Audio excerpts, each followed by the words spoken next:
Julie nous l'a présenté tout à l'heure. Nous avons une thématique, la paille et la prévention incendie. Et j'appelle Émeric à venir me rejoindre. Vous pouvez l'applaudir bien fort.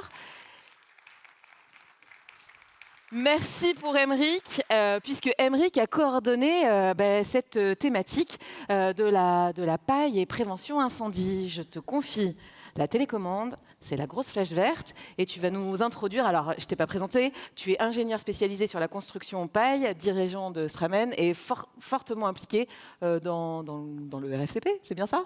Oui, historiquement, j'ai été au conseil d'administration et coprésident puis président pendant une année, mais maintenant, je suis juste dans la commission formation. Voilà. J'aime bien le juste. Et alors, question, pourquoi avoir travaillé particulièrement pour ce congrès la thématique de la prévention incendie? Parce que c'est une thématique qui se présente de plus en plus fréquemment sur des projets, que c'est quelque chose qu'on a identifié comme étant moyennement bien maîtrisé par la filière. Il y a des gens très compétents dans la filière et il y a aussi des gens qui découvrent. Et comme on a de plus en plus de demandes de projets de plus en plus grands, de plus en plus hauts, etc., ça nous paraissait important de faire un point d'étape, un focus, monter en compétences sur ces thématiques de sécurité incendie. Bon, en tout cas, merci beaucoup pour le travail et je te laisse introduire le sujet. Donc, ça fait partie de toute la démarche qualité. Voilà, vous allez voir, il y aura différentes interventions dans la matinée que je présenterai à la fin de l'introduction. Là, je fais simplement l'introduction pour essayer de mettre des mots et des explications sur des termes et des concepts qui seront utilisés. Donc on va rapidement parler des principes fondamentaux de la sécurité incendie, les classes de bâtiments, parce que dans toutes les présentations qui vont suivre, on va beaucoup faire référence aux classes de bâtiments, on va aussi faire référence à des termes techniques, tout ce qui va être réaction au feu, résistance au feu, et puis un petit peu de voir les exigences. L'objectif de la matinée, c'est pas du tout de rentrer dans les détails de la réglementation, de tiens, j'ai tel bâtiment, il faut expliquer exactement telle résistance, etc. Mais c'est plutôt de comprendre les phénomènes, comment ça fonctionne, et que vous ayez ensuite accès aux textes, parce que c'est des textes réglementaires, qui sont donc totalement libres d'accès sur Légifrance. Voilà. Donc, principe de la sécurité incendie, de base, je l'ai résumé un peu en disant sauver des vies, dans le sens où, quand on voit les différentes priorités, on voit que la priorité numéro 1, c'est pas de sauver le bâtiment. Je dis ça parce que très souvent, quand les gens pensent sécurité incendie, ils se disent « Ah, mon bâtiment, il peut brûler ». Oui, le bâtiment, il peut brûler. L'important, c'est qu'on puisse évacuer les gens, qu'il n'y ait pas de mort, etc. Voilà. Mais ça, on aura un pompier qui vous expliquera ça beaucoup mieux que moi. Alors, si ça passe... Ah, pardon. C'est bon. Donc ensuite, les classes de bâtiments. Alors, il y a des choses qui sont très évidentes pour certainement beaucoup d'architectes et moins évidentes pour d'autres. C'est les familles. Pour voir que, donc, première famille, globalement, c'est les habitations individuelles, jusqu'à R+1. Deuxième famille, on peut avoir du petit collectif, on va dire. Donc, bon, il y a plein de détails, mais globalement, vous pouvez retenir, en gros, c'est plancher bas du dernier niveau inférieur à 8 mètres. Et a priori, à chaque fois qu'on va parler d'une hauteur de bâtiment, on parlera toujours de ça, on parlera toujours de la hauteur du plancher bas du dernier niveau. Et il y a une petite subtilité dans la réglementation incendie, c'est que pour la deuxième et la troisième famille, il y a également les notions de duplex et de triplex. Et donc, on peut très bien avoir un bâtiment qui est en R+3 pour le plancher bas de son dernier niveau accessible, mais en triplex. Donc, en fait, il y a 5 niveaux. Et ça, c'est un petit sujet qui seront évoqués par les intervenants, mais de faire des R+5, mais en se référant à des réglementations beaucoup moins contraignantes parce qu'on est en deuxième famille. Voilà, nous, on essaye de dire qu'il ne faut pas trop jouer avec le feu. Ensuite, la troisième famille, c'est plancher bas, dernier niveau inférieur à 28 mètres. Donc ça, c'est un gros sujet pour la filière paille parce que l'objectif à moyen terme, c'est que les règles professionnelles qui aujourd'hui nous disent plancher bas du dernier niveau à 8 mètres, elles passent à 28 mètres. Voilà. Ça, c'est un des objectifs. Et donc, la question, c'est de se dire comment on fait, qu'est-ce qui nous manque. Et ça, ce sera expliqué par les interventions successives. Et enfin, on a la quatrième famille, plancher bas inférieur à 50 mètres.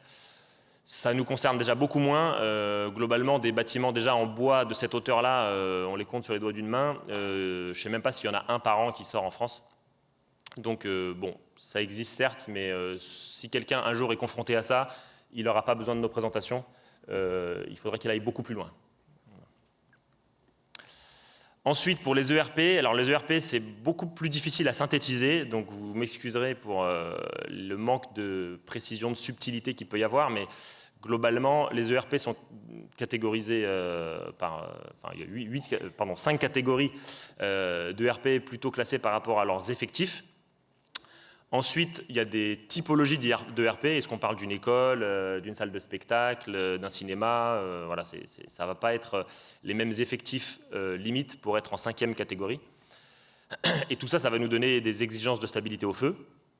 Et on peut rajouter à ça que, alors ce n'est pas aussi simple que la question du 8 mètres, mais globalement, quand on monte en hauteur, on devient soumis aux questions des feux de façade. Voilà, c'est pour ça que j'ai mis un petit astérix, parce que ce n'est pas si simple que ça dans la réglementation. Ensuite, définir quelques termes techniques qui seront beaucoup appelés dans les interventions qui vont venir. La première chose, c'est la notion de la réaction au feu. Alors moi, je vais essayer d'utiliser des mots très vulgaires pour les expliquer et de simplifier. La réaction, c'est qu'est-ce qui se passe quand je mets une flamme dessus? Ça s'enflamme, ça explose, il ne se passe rien. Voilà, c'est ça un peu l'idée. On a les anciennes classes donc en M, il y a encore beaucoup de gens qui ne parlent qu'en M, alors qu'il n'y a quasiment plus aucun texte, il y en a encore, mais il n'y a quasiment plus aucun texte qui fait référence aux classes M, et on est censé utiliser maintenant depuis plusieurs années, voire quelques dizaines d'années, les classes européennes, avec la première colonne, on va dire, qui ressemble à ce qu'on avait en M, plutôt une question de est-ce que c'est inflammable ou combustible, donc qui va de A1 jusqu'à F. La deuxième colonne, c'est les fumées. Alors c'est S parce que c'est en anglais pour smoke. Est-ce qu'il y a plus ou moins de fumée? Alors la fumée, c'est important parce que c'est la première cause de mortalité en incendie, ce n'est pas les flammes, c'est les fumées. Et aussi parce que pour évacuer et que les secours puissent intervenir, il faut aussi pouvoir voir les gens. Donc s'il y a beaucoup de fumée, c'est compliqué. Et enfin, le D, c'est pour droplets, mais on peut dire débris, ça marche très bien en français. C'est est-ce qu'il y a des débris inflammés qui peuvent être goûtants ou volants? Et ça, c'est plutôt une question de propagation du feu vers des étages inférieurs ou vers des tiers ou plus loin dans le bâtiment. Voilà. Donc c'est des indices beaucoup plus complets de parler avec ces 3 colonnes plutôt que simplement avec les classes en M. Voilà, je faisais un petit rappel des classes de la paille, mais tout à l'heure, le CERIB en parlera mieux que moi. Simplement, je voulais vous donner des petites précisions sur deux petites barres là, pour vous montrer pourquoi les classes M sont quasi obsolètes. Parce que typiquement, dans les écrans thermiques, on va vous dire qu'il faut des écrans thermiques A2, S2, D0. Donc vous voyez qu'un écran thermique M1, bah, en fait, ça ne marche pas. C'est pas suffisant de dire M1. C'est A2, S2, D0. Ce n'est pas toute la classe M1. Et puis pareil, sur les revêtements de façade, on a un classement qui est DS3, D0, dont on parlera aussi tout à l'heure. Pareil, vous voyez que le DS3, D0, ce n'est pas juste M3.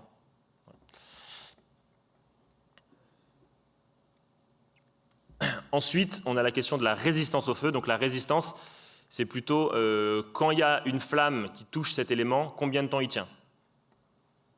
Alors combien de temps il tient? À quoi? Soit la résistance mécanique, donc anciennement stable au feu, mais aujourd'hui air, mais bon, c'est transparent, donc là pour le coup, entre les anciennes dénominations et les nouvelles, il n'y a pas trop de difficultés. Est-ce que ça tient, ce qu'on appelle par flamme? Donc là, c'est que les flammes et les gaz chauds ne passent pas à travers, mais la chaleur peut passer. Si on prend une paroi en tôle, par exemple, le feu ne passe pas à travers la tôle, la chaleur passe. Et enfin, le degré coupe-feu ou I. Alors, en général, on est EI, on n'est pas juste I. Là, c'est est-ce qu'on va en plus empêcher la chaleur de passer à travers, donc que notre élément protège de la combustion les éléments qui sont derrière. C'est ça l'idée. Et on peut évidemment combiner ces lettres, donc on peut être EI, on peut être REI, on peut être E tout seul, on peut être R tout seul. Voilà. Et enfin, dans les définitions, il y a la notion de C plus D. Le C plus D, ça fait des nœuds au cerveau à beaucoup de gens. En fait, c'est simplement une distance entre 2 étages superposés, pour la distance que les flammes devraient parcourir pour passer d'une fenêtre à l'autre. Donc là, je vous ai mis en simplifié dans le même plan, mais voilà, ça permet de se rendre compte de quoi on parle. Ensuite, dans les exigences qui vont s'appliquer, globalement, on a 3 grandes exigences qui vont nous concerner. Il y en a plein d'autres dans la réglementation incendie, mais qui vont nous concerner, nous, à l'échelle des façades. La première chose, c'est protection des isolants. La protection des isolants, globalement, on a les textes quasiment à la virgule près. ERP, habitation, et j'ai rajouté ERT, donc établissement recevant du travailleur ou relevant du code du travail. On a exactement la même règle qui est qu'on doit protéger les isolants s'ils sont combustibles. Donc soit votre isolant est incombustible, ce qui n'est pas notre cas avec la paille, soit votre isolant doit être protégé par un écran thermique 15 minutes. Et en plus de ça, il y a des règles sur les percements de ces écrans, etc. Mais je ne rentre pas dans les détails. Donc ça, c'est la première notion. Deuxième notion, c'est qu'il faut que ça tienne debout. Votre bâtiment, il doit tenir debout. Donc là, on ne parle pas de l'isolant, on parle vraiment que le bâtiment ne doit pas s'effondrer. Pendant combien de temps? Donc là, voilà, en fonction des familles qu'on a vues tout à l'heure, on a des résistances stabilité qui vont de 15 minutes à 90 minutes. Voilà. Et enfin, on a la question de la propagation du feu par les façades. Donc ça, il y a une distance à respecter dans le C+D, mais ça, finalement, la distance, c'est qu'une question de dessin architectural. Ça ne coûte pas cher. Ensuite, il faut se dire, OK, mais qu'est-ce qui fait que mon élément peut participer à créer cette distance? Donc là, il y a une condition. Et donc, en l'occurrence, côté intérieur, donc ce qu'on voit, je ne sais pas si je peux mettre le laser là-bas, ouais. Ici, il faut qu'on soit au moins une résistance 60 minutes, en par flamme, en E uniquement. Alors, si c'est structurel, il faut aussi que ce soit RE. Et le petite précision, là, IO, c'est parce que c'est in-out, et là, c'est out-in. Voilà, c'est simplement petite précision dans la notation. En tout cas, donc on a dit protéger l'isolant, c'est 15 minutes. Stabilité structurelle, bah, ça dépend des classes de bâtiments, on va de 15 à 90. Et si on a des questions de feu de façade, alors il faut que côté intérieur, on tienne 60 minutes, et par le feu venant de l'extérieur, il faut qu'on tienne 30 minutes. Donc vous voyez qu'en fonction d'où est-ce que je vais être dans mes bâtiments, ça va être l'un ou l'autre de ces critères qui va être dimensionnant pour mon ouvrage. Et que finalement, la notion de protection des isolants combustibles, c'est quasiment jamais un sujet, parce que comme on doit la stabilité structurelle, et comme parfois on doit la protection aux façades, bah finalement, protéger 15 minutes un isolant, de fait, on le fait. Et pour terminer, sur ces questions, sur les différentes exigences, il y a aussi d'autres exigences qui existent dans la réglementation, mais dans laquelle on n'a pas de moyens qui sont décrits en face. Il n'y a même d'ailleurs pas de processus de test, il me semble, mais ça, on en parlera mieux tout à l'heure. Donc il y a plusieurs notions, notamment la question de la limite de la propagation latérale du feu. Comment est-ce qu'un feu se propagerait à l'intérieur du mur ou entre des refends et des murs de façade pour passer dans un local à côté. Il y a tout ce qui va être chute d'objets. Donc ça, c'est beaucoup les parements extérieurs. Est-ce que vous avez des bouts de bardage qui vous tombent dessus quand vous sortez du bâtiment? Et enfin, on est censé environner toute cette question-là avec qu'est-ce qu'il y a autour de mon bâtiment. Est-ce qu'il y a des arbres devant mes façades? Est-ce que j'ai un parking? Est-ce que j'ai un local poubelle? Voilà. Donc tout ça, on est censé le prendre en compte.